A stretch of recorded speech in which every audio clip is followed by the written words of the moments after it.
பிரதமர் நரேந்திர மோடி பங்கேற்ற பாம்பன் பால திறப்பு விழாவில் முதலமைச்சர் ஸ்டாலின் பங்கேற்று இருந்தால் தமிழகத்திற்கு நன்மை கிடைத்திருக்கும்.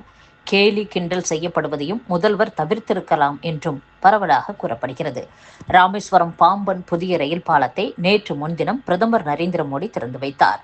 இந்த விழாவில் தமிழக முதலமைச்சர் பங்கேற்கவில்லை. அமைச்சர்கள் தங்கம் தென்னரசு, ராஜகண்ணப்பன் கலந்து கொண்டனர்.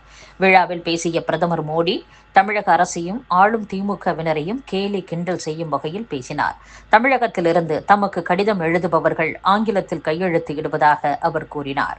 நீட் தேர்வு விவகாரத்தில் திமுக அரசியல் செய்து வரும் நிலையில் அதற்கு பதிலளிப்பது போல பாடத்திட்டங்களை திமுக அரசு தமிழில் கொண்டு வர வேண்டும் என்றும் பேசினார்.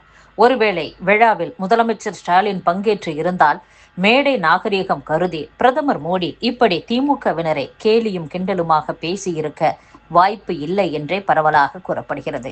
மத்திய அரசிடம் வைத்திருக்கும் பல கோரிக்கைகளை பரிசீலிக்கவே இல்லை என தொடர்ந்து கூறி வரும் முதலமைச்சர் பாம்பன் விழாவில் பங்கேற்றிருந்தால் மக்கள் முன்னிலையில் நேரடியாக மேடையில் பிரதமரிடம் கோரிக்கைகளை வைத்திருக்க முடியும் என்றும் தமிழகத்திற்கு நன்மைகளை பெற்றிருக்க முடியும் என்றும் கூறியுள்ளனர். இந்த விஷயத்தில் முதலமைச்சர் ஸ்டாலின் தனது மூத்த சகோதரர் என்று கூறிக்கொள்ளும் கேரள முதலமைச்சர் பினராயி விஜயன் பாணியை பின்பற்றி இருக்கலாம் என்றும், ஸ்டாலினை போலவே மோடியை கடுமையாக எதிர்த்தாலும் கேரளாவில் பிரதமர் கலந்து கொள்ளும் எந்த அரசு நிகழ்ச்சியையும் பினராயி விஜயன் தவற விடுவது இல்லை. விமான நிலையம் சென்று பிரதமரை வரவேற்று மேடையில் பிரதமரோடு பங்கேற்று கேரள அரசின் தேவைகளை பட்டியலிட்டு பேசுவார் என்பதும் குறிப்பிடத்தக்கது. பொதுவெளியில் புண்படுத்தி பேசிய நீர்வளத்துறை அமைச்சர் துரைமுருகன் மன்னிப்பு கேட்க வேண்டும் என்று மாற்றுத்திறனாளிகள் சங்கம் வலியுறுத்தியுள்ளது. மறைந்த முன்னாள் முதலமைச்சர் கருணாநிதி ஊனமுற்றவர்களை மதிக்க வேண்டும் என்ற நோக்கத்தோடு ஊனமுற்றோர் என்ற சொல்லையே தவிர்த்து மாற்றுத்திறனாளிகள் என குறிப்பிட்டதோடு அத்துறையின் பெயரையும் மாற்றுத்திறனாளிகள் துறை என மாற்றினார். மேலும் அத்துறைக்கு அவரே பொறுப்பான அமைச்சராகவும் இருந்தார். அதேபோன்று தற்போதும் திமுக ஆட்சியில் மாற்றுத்திறனாளிகள் துறைக்கு முதலமைச்சர் ஸ்டாலின் பொறுப்பாளராக உள்ளார். இந்நிலையில் தமிழகத்தில் மூத்த அரசியல்வாதியும் அமைச்சருமான துரைமுருகன் சிறிது கூட யோசிக்காமல் சட்டவிரோதமாக மாற்றுத்திறனாளிகளின் ஊனத்தை குறிப்பிட்டு அரசியல் நையாண்டி செய்துள்ளது வன்மையாக கண்டிக்கத்தக்கது என்றும், மாற்றுத்திறனாளிகள் உணர்வுகளை புரிந்து கொள்ளாமல் அவர்களின் ஊனத்தை குறிப்பிட்டு இழிவுபடுத்தி புண்படுத்தி பேசியதற்கு பொதுவெளியில் அவர் மன்னிப்பு கேட்க வேண்டும் என்றும் மாற்றுத்திறனாளிகள் சங்கம் வலியுறுத்தியுள்ளது. புதுக்கோட்டை மாவட்டத்தில் பல்வேறு பகுதிகளில் தர்பூசணி நல்ல விளைச்சல் கண்டுள்ள நிலையில் கொள்முதல் செய்ய வியாபாரிகள் முன்வராததால் அவை தோட்டத்திலேயே அழுகுவதால் விவசாயிகள் கண்ணீர் வடிக்கின்றனர். தமிழகத்தில் 2013ஆம் ஆண்டு ஆட்டோக்களுக்கு கட்டணம் நிர்ணயிக்கப்பட்டது. அதன்பின் இன்னும் கட்டணத்தை மாற்றி அமைக்கவில்லை. பல்வேறு கட்ட போராட்டங்களை நடத்திய போதும் இதுவரை தமிழக அரசு எந்த அறிவிப்பும் வெளியிடவில்லை என்று தமிழ்நாடு ஆட்டோ கால் டாக்ஸி ஓட்டுநர் சங்கங்கள் கூட்டமைப்பின் தலைவர் ஜாகிர் ஹுசேன், பொதுச் செயலாளர் வெற்றிவேல் ஆகியோர் கூறியுள்ளனர்.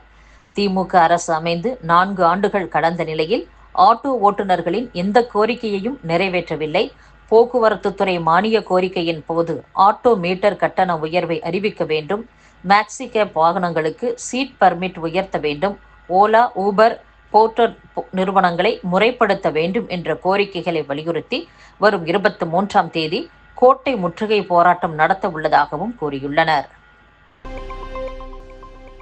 நடிகர் சிவாஜி கணேசனின் அன்னை இல்லம் வீட்டின் மீது எந்த உரிமையும் கோர மாட்டேன் என்று உறுதியளிக்கும் வகையில் பிரமாண மனு தாக்கல் செய்யும்படி அவரது மகன் ராம்குமாருக்கு சென்னை உயர்நீதிமன்றம் உத்தரவிட்டுள்ளது. நடிகர் சிவாஜியின் பேரன் துஷ்யந்த், அவரது மனைவி அபிராமி ஆகியோர் ஈசன் சினிமா தயாரிப்பு நிறுவனத்தில் பங்குதாரர்களாக உள்ளனர். இந்நிறுவனம் ஜகஜால கில்லாடி என்ற படத்தை தயாரித்தது. பட தயாரிப்புக்காக தனபாக்கியம் என்டர்பிரைசஸ் என்ற நிறுவனத்திடம் இருந்து துஷ்யந்த் வாங்கிய 3,74,75,000 ரூபாய் கடனை திருப்பி செலுத்தாததால் வட்டியுடன் சேர்த்து 9,02,40,000 ரூபாய் செலுத்த வசதியாக ஜகஜால கில்லாடி படத்தின் அனைத்து உரிமைகளையும் கடன் வழங்கிய நிறுவன இயக்குநரிடம் ஒப்படைக்கும்படி கடந்த ஆண்டு மத்தியஸ்தர் உத்தரவிட்டார். இந்த உத்தரவின்படி பட உரிமை வழங்காததை அடுத்து மத்தியஸ்தர் தீர்ப்பை அமல்படுத்தும் வகையில் உயர்நீதிமன்றத்தில் தனபாக்கியம் நிறுவனம் வழக்கு தொடர்ந்தது. சென்னை டி நகரில் உள்ள நடிகர் துஷ்யந்தின் தாத்தாவான சிவாஜியின் வீட்டை ஜப்தி செய்து பொது ஏலம் விட வேண்டும் என்று அந்நிறுவனம் கோரியது. வழக்கை விசாரித்த உயர்நீதிமன்றம் நடிகர் சிவாஜியின் அன்னை இல்லம் வீட்டை ஜப்தி செய்ய உத்தரவிட்டது. இந்த உத்தரவை நீக்க கோரி நடிகர் பிரபு மனு தாக்கல் செய்தார். இந்த மனு நீதிபதி அப்துல் குத்தூஸ் முன்பு மீண்டும் விசாரணைக்கு வந்தது. அப்போது ராம்குமார் சார்பில் அன்னை இல்லத்தின் மீது எனக்கு எந்த உரிமையும் பங்கும் இல்லை என்று தெரிவிக்கப்பட்டது. இதையடுத்து அன்னை இல்லம் வீட்டின் மீது எந்த உரிமையும் கோரமாட்டேன் என்று உறுதியளிக்கும் வகையில் பிரமாண மனு தாக்கல் செய்யும்படி ராம்குமாருக்கு உத்தரவிட்ட நீதிபதி விசாரணையை ஒத்திவைத்துள்ளார். பெங்களூரு போன்ற பெருநகரங்களில் பாலியல் தொல்லைகள் நடப்பது வழக்கமான விஷயம்தான் என்று கர்நாடக உள்துறை அமைச்சரும் காங்கிரஸ் மூத்த தலைவருமான பரமேஸ்வர் பேசியுள்ளது சர்ச்சையை ஏற்படுத்தியுள்ளது. பஞ்சாப் மாநில பாஜக தலைவர் மனோரஞ்சன் காலியா வீட்டின் அருகே வெடிகுண்டு வெடித்ததில் தீ விபத்து ஏற்பட்டுள்ளது.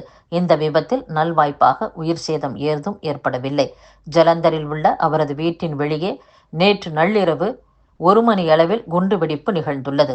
தகவல் அறிந்து சம்பவ இடத்திற்கு சென்ற காவல்துறை உயர் அதிகாரிகள் இது குறித்து தீவிர விசாரணை மேற்கொண்டு வருகின்றனர்.